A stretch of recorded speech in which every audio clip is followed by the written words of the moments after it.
আসসালামু আলাইকুম ওয়া রাহমাতুল্লাহ। আজকে আমি কিছু কথা বলার জন্য ভিডিওতে আসছি।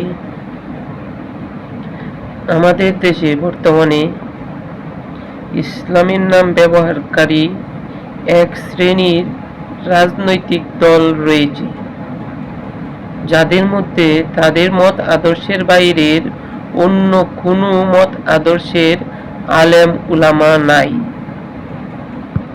অথচ তারা নিজেদেরকে ইসলামিক রাজনৈতিক দল, ইসলামের নেতৃত্বদাতা হিসেবে সমাজে জাহির করে। আসলে সংখ্যায় তাদের 10% মানুষও নাই, হবে না। এদেশের 80% মানুষ সুন্নি জামাতের অনুসারী, 80% মানুষ আহলে সুন্নাতুল জামাতকে ভালোবাসে, ওলিয়া উলিয়াদেরকে ভালোবাসে, ওলিয়া উলিয়াদের অনুসরণ করে। আর ওলিয়া উলিয়ারা মানেই হলো নবী প্রেমিক, আশিকে রাসূল। অথচ নবী প্রেমিকরা হযরত উমর ফারুক রাদিয়াল্লাহু তাআলা আনহুর জীবনী বলে, ওয়াজের মধ্যে তাফসির পেশ করে, ইমাম হুসাইন রাদিয়াল্লাহু তাআলা আনহুর জীবনী বলে কারবালার ওয়াজ পড়ে, আপনার শাহজালাল ইয়ামিনী রহমতুল্লাহ আলাইহির আলোচনা করে মানুষদেরকে জানায় তিনি কিভাবে এই উপমহাদেশে ইসলাম প্রচার করেছেন।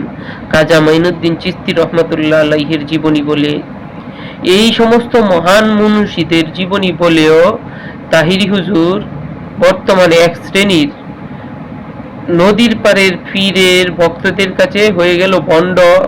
আর নদীর পাড়ের পীর তার বাপ দাদার জীবনী বলে, বাঘের কিচ্ছা বলে, বেগুনের কিচ্ছা বলে, বিভিন্ন কিচ্ছা কাহিনী বলে সে হয়ে গেল হক্কানি পীর। পুরানো নাই, হাদিস নাই।